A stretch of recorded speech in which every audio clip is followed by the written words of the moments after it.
morning. Welcome to the show with no name. I'm Adair Palmer and I'm Theone Rousianos. Just like I know.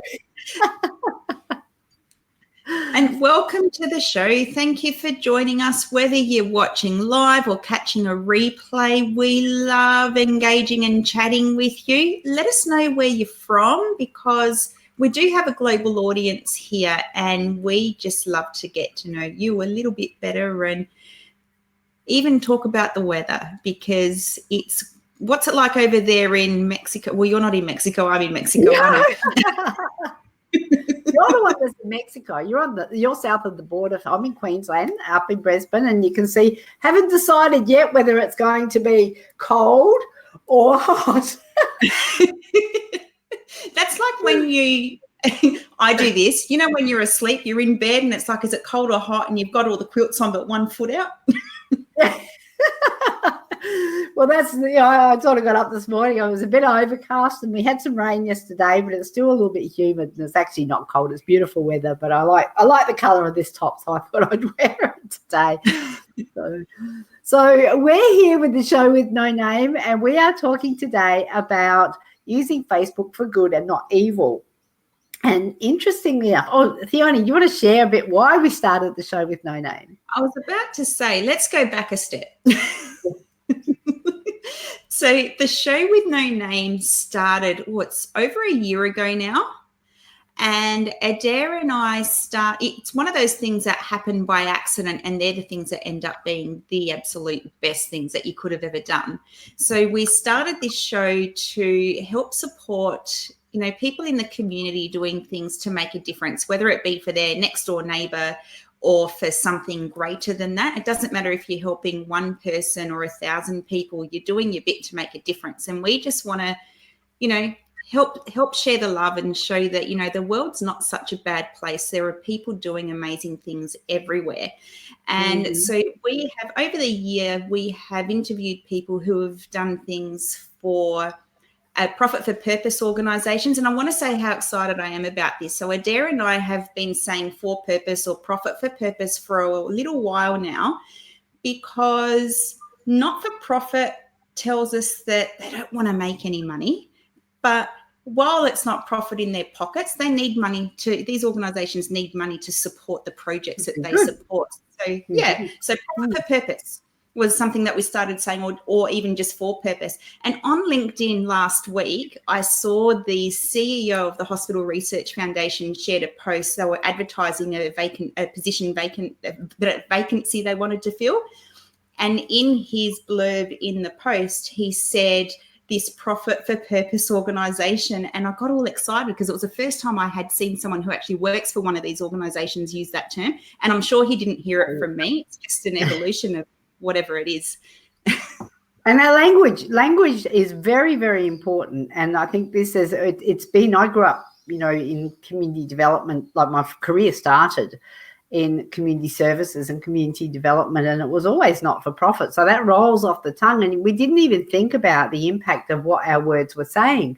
And it really is, it is indicative of the old style thinking about not-for-profits, about they have to beg for money, they have to get by on the smell of an oily rag, they have to, it really is a term that keeps the organisations in a spot where they can't actually flourish and grow easily. So I love that term, profit for purpose, and I have to retrain my brain to think about it differently, because I've had, I won't say how many years, probably 30 plus years of actually saying not for profits. And even when I set one up in the early 2000s, I said not for profit.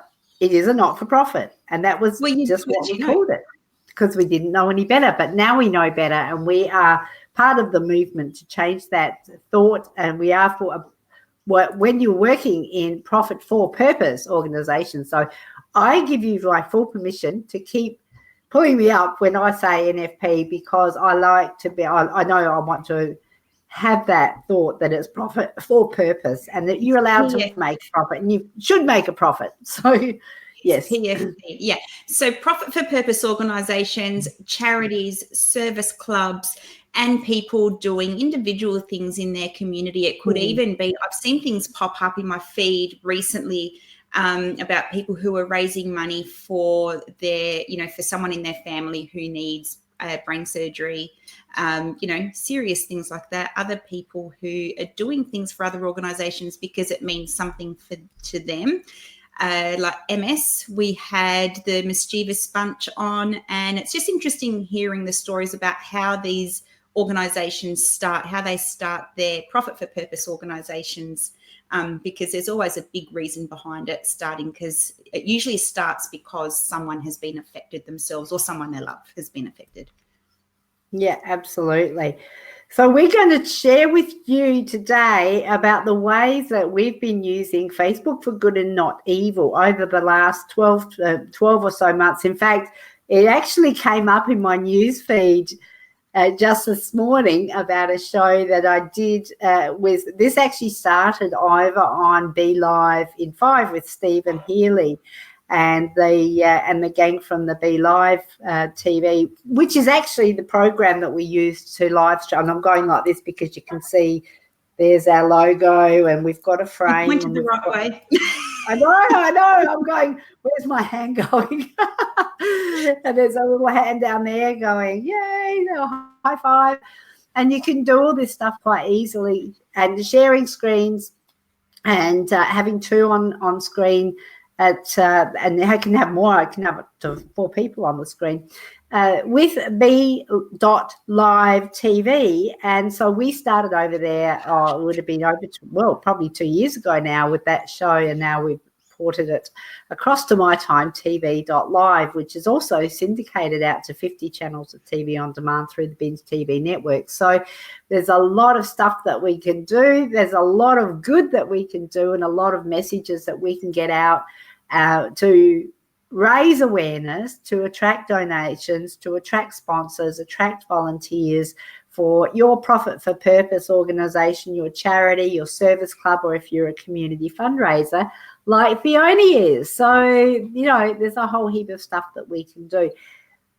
The first thing, though, it's a very special day today. Every day is a special day. If I wake up, it's a good day. But it's even a more special a day. It's your birthday. Oh, another what is it? Another lap around the sun is what I say. A day older than yesterday is all it is. Well, today, what I'd like to do, and I need your help to do this because you're driving the bus this morning, is I've got a little happy birthday song for you. Before we play that, if you are here for live, welcome, and we do invite you to pass the word around because we have actually put a link in the comments below. There's a bit.ly link that says if you would like to, if you have something that you are a profit for purpose, I think my brain just tripped me up then, profit for purpose or a charity or a community fundraiser or a service club you'd like to be featured on the show with no name, we'd love to have you. There's a little application form there. But now, Fiona, can you bring up the happy birthday? Every time I say bring up, I think like a cat bringing up a fur ball. Fur ball. Bring up that fur ball. Let's see. And okay, make it solo. This is for you. Happy birthday to you. Happy birthday to you. Happy birthday, happy birthday, happy birthday to you. Happy birthday to you. Happy birthday to you. Happy birthday, happy birthday, happy birthday to you. Happy birthday to you. Happy birthday to you. Happy birthday, happy birthday, happy Okay, that goes for 9 minutes. We're not having 9 minutes of that. But I We felt don't have like to- a wiggle. I go, happy birthday. I was sitting down there going like this as well, and I could see you. I know you can't see me down in the lobby, but I could see you. Thank you I so feel much. like a That was wiggle. beautiful. So, Shall I share with everybody the video that you sent me this morning? no. Oh my God. Oh my God. That would be a sudden and swift end to our friendship. No, okay. No, well, not only that, it would I actually go against. It would go against what today's show's about, which is using Facebook for good. Not evil. So today, Theone, is the oldest that you've ever been, And the youngest, wisest, I hope to think. and the youngest that you'll ever be again. Ponder that. Interesting thought. And I don't feel like, so I'm 41 today. And I feel better today, like now in my 40s. My 40s was a turning point. I feel better now than I did when I was 30. Now I'm carrying more weight than I was carrying when I was 30. I don't mean about that. I don't mean I'm physically fitter or anything like that. It's just, I know that we grow and evolve and do all sorts of things, and our paths change and we cross with other people and things. I just feel I'm more alive now than I was 10 years ago. Yeah. And you went, you're 50-something, girl. Like, She said 50-something. Adair lost count after she turned 50. I do. I asked you a couple of weeks ago. When you realise that you're closer to 60 than 50, it's like, what happened there? But what I wish for you, my darling, is that you have the learnings in your 40s and you don't have to wait until because, it'd be great for people who evolve and get that, sort of balance. So the learnings, and it makes for quite a pleasant life, actually. Anyhow, it was all about you. Now let's talk about some of the people that we have helped and some of the difference that we've been able to make on the show with No Name. And one that comes to mind was a young lad, Carson, I believe his name was. So that's your story. So can you share one of the this was quite powerful. This one we have interviewed them on the show with No Name. This isn't us who started this or anything like that, but what happened, this is really the power of using Facebook for good, and this is probably one of the most powerful stories I could even imagine. So imagine a little boy, 4 years old, chronic kidney disease, and to the point where he can't go to school every day, or he wasn't going to school every day. He can now attend, but not full days. And he spent I think it was his fifth, I might have the numbers wrong, but I think it was his 5th birthday he spent in ICU. So this is a little boy in America. He spent his 6th birthday in ICU, or his 5th birthday, and his wish for his 6th birthday was to receive cards for his birthday from all over the world. Hi, Joy. How are you? Hello, Joy. Yeah, just much clearer. Yeah, thanks for pointing that out, Joy. We do know that we can't. Adair's over on an island. It's her internet connection. Well, I'm not sure what it is, but it's everything. Sometimes it works well, and sometimes it doesn't. Does, and sometimes mine works well and it doesn't. But we can't do much about that, so we just need to roll with it. And we think you're the best too. We think you're absolutely amazing, Joy. Thanks for popping by. So little Carson in the US, he wanted to receive cards from all over the world from his birthday. And how that happened is while he was in hospital for in ICU for his previous birthday, he had received cards just, with messages, get well cards, that kind of thing from his local community. Now, they didn't imagine that what they'd set out to do would get quite what it did, the attention that it did.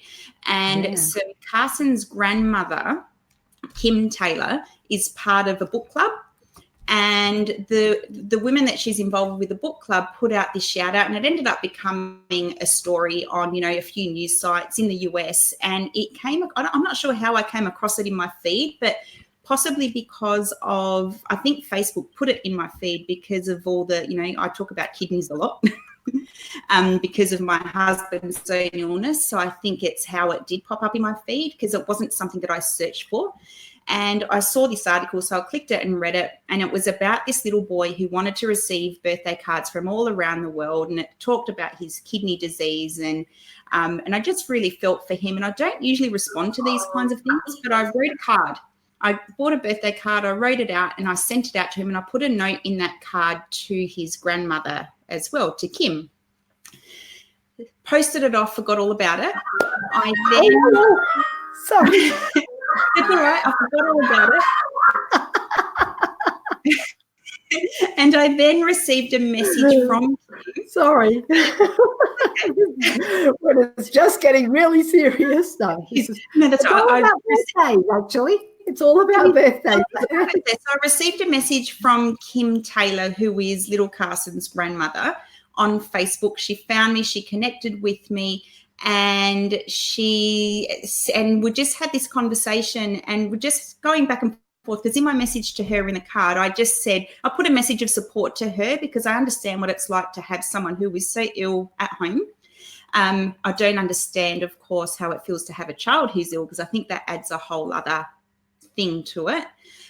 So anyway, she reached out to me. She sent me a message on Facebook, and we've since connected, and we have interviewed her on the show with no name. But Carson had received at that point, and this was only a few weeks after they put the shout out, something like 11,000 birthday cards, and they had read each and every one of them, and they were still coming in. I don't know what the final count was. I should actually. And they had a team of people. They had a team of people. There was over 30,000 at the end for his birthday. Yeah, I don't know what the exact number was, but it was something huge like that. And to a little boy, that was his wish.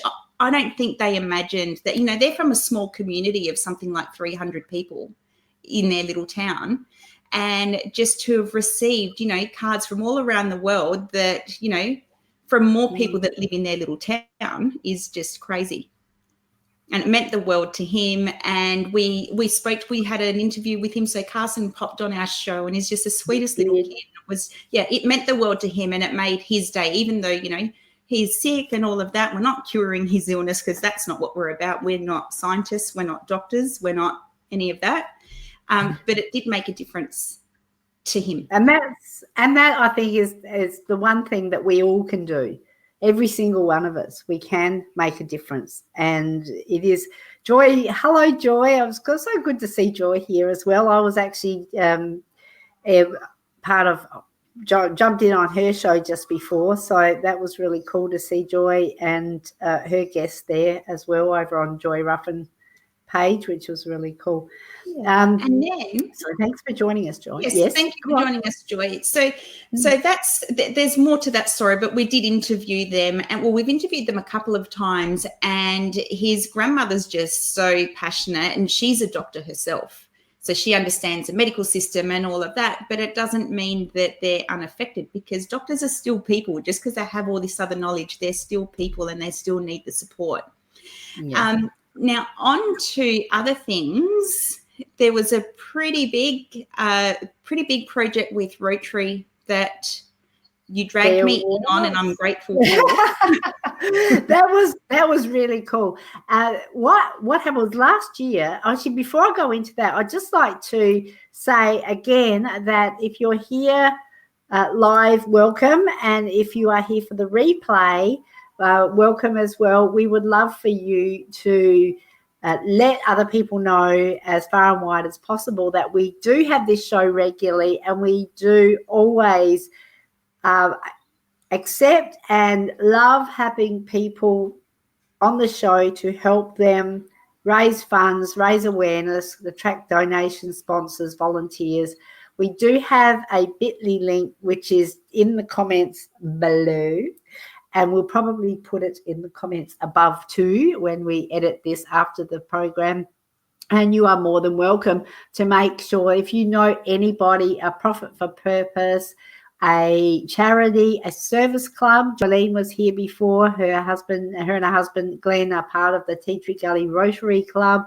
And that's a nice little segue into, or if you're a community fundraiser, please get in touch with us because we would love to have you on the show with no name. So Rotary was contacted by Mark Holden. Now, I don't know. We should have grabbed some photos of him and us doing because we actually what happened was, I'll just go back and I'm tripping over because my mind's just racing. It was such an amazing project to be involved in.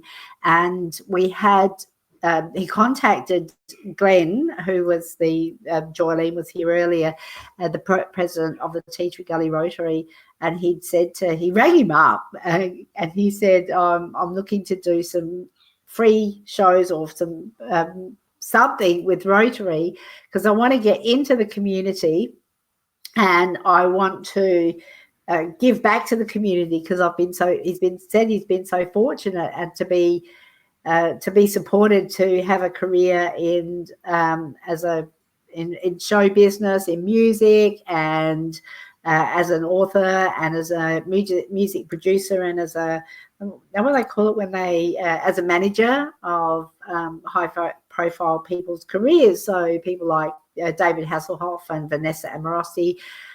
He just said he called it his adventure before dementia, and what he wanted to do was pay homage to his ancestors, which were the Holden Brothers Circus, and they went through rural Victoria and rural South Australia in the late 1800s with a horse-drawn covered wagon, and it was started by a guy called Adolphus Holden, was a one-legged trapeze artist, and I kid you not, I've actually seen the photo.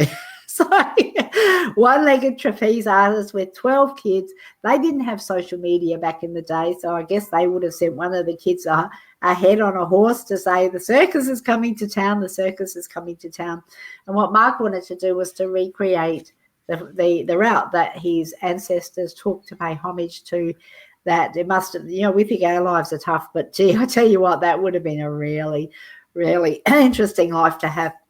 And so he got in touch with Rotary because he knew that Rotary had roots deep in the community, because that's where these service clubs come from, is from the community.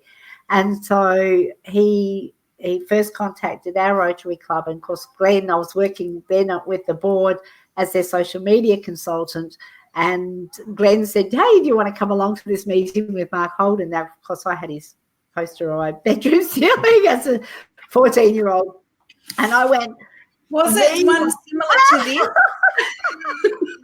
It's always at an arm's reach. It wasn't this exact poster. I'm having a hot flash. Be still, I'm eating hard. So and I said, yeah, well, nah. I'm like, of course I'm coming. What do you think? I love Joylene, who was here earlier. She said the same thing. You're not having that meeting with Mark Holden without me there. And then I thought, oh my God, our fundraiser extraordinaire era, no less than Theone. Other way. Right? To the window. No, the other way. Yeah, that way. But that's pointing towards you. Yeah, isn't that what you wanted? Yeah. It's all about me. I know, but everywhere else I point, it's back to front. So I figured if I pointed that way, it would be towards you. No. Doesn't matter. All right. And fundraiser extraordinaire. Here's one I prepared earlier. And Theone had I think that you'd just done you raised $50,000 with your first gala ball for Kidney Transplant Diabetes Research Australia. Yeah. And we were planning the quiz night, I believe.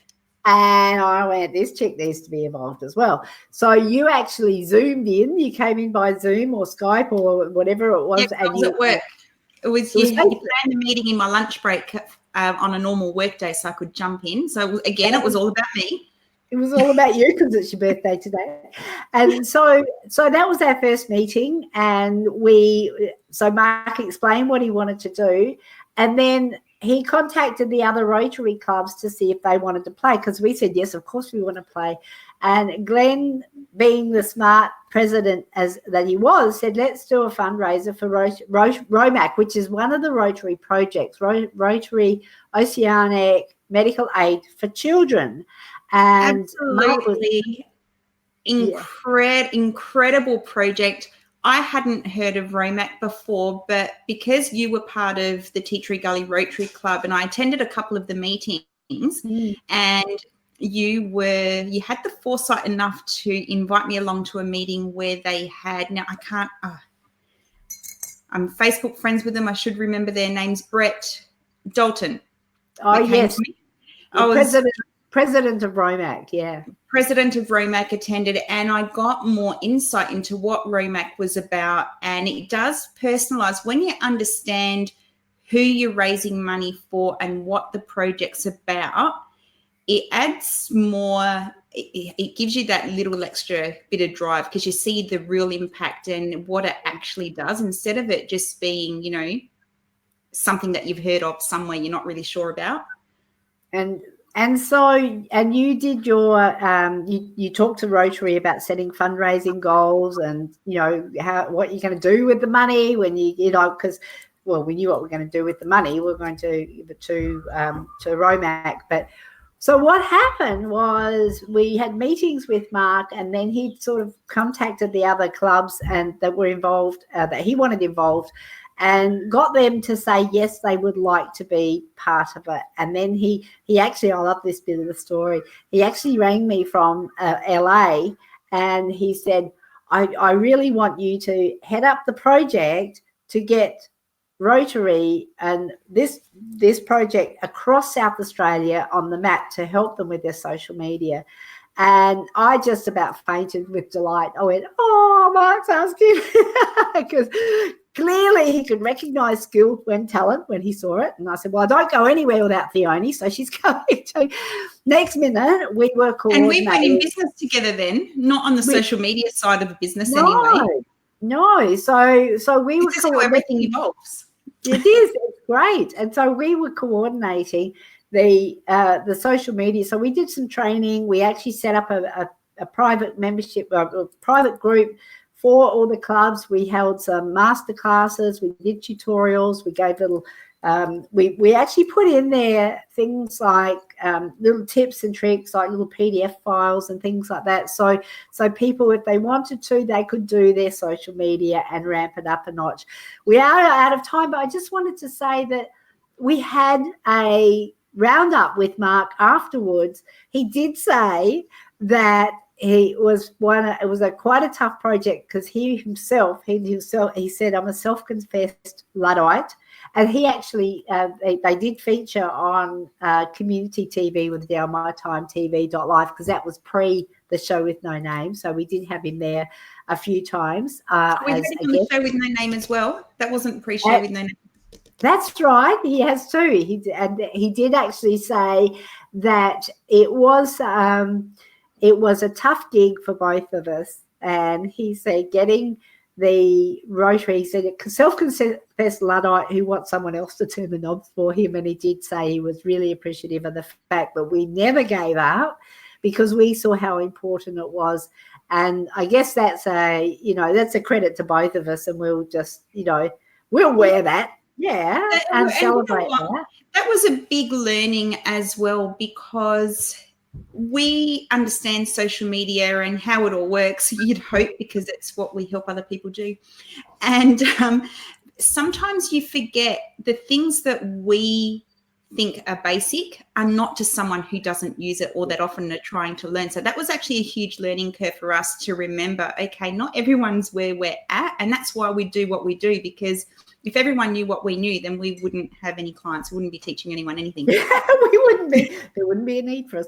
But also here, using Facebook for good and not evil, because people say, oh, there's so many narcissists on Facebook and Instagram and social media, and we just go, not in our bubble. You attract what you are. You attract what you focus on, not you attract. I think you do attract what you focus on. We have unicorns farting rainbows. So, and that's what we would like to continue to do. So that project was seen as a success in its own right in every single location. We, the Tea Tree Gully Rotary, met its fundraising goals, and we had an absolute ball, a blast with that. The night was amazing, and it's hard to believe that it was a year ago, and yes, it was an absolute honour to be able to be involved in that project, both from Rotary and also to be working with someone with the calibre of Mark Holden, which was fantastic. So we would love to, again, help you. So if you do if you do have a cause that you would like to promote, a profit for purpose, a charity, a service club, or if you're a community fundraiser, we would love to speak with you. The Bitly link is below to put in an application. Yes.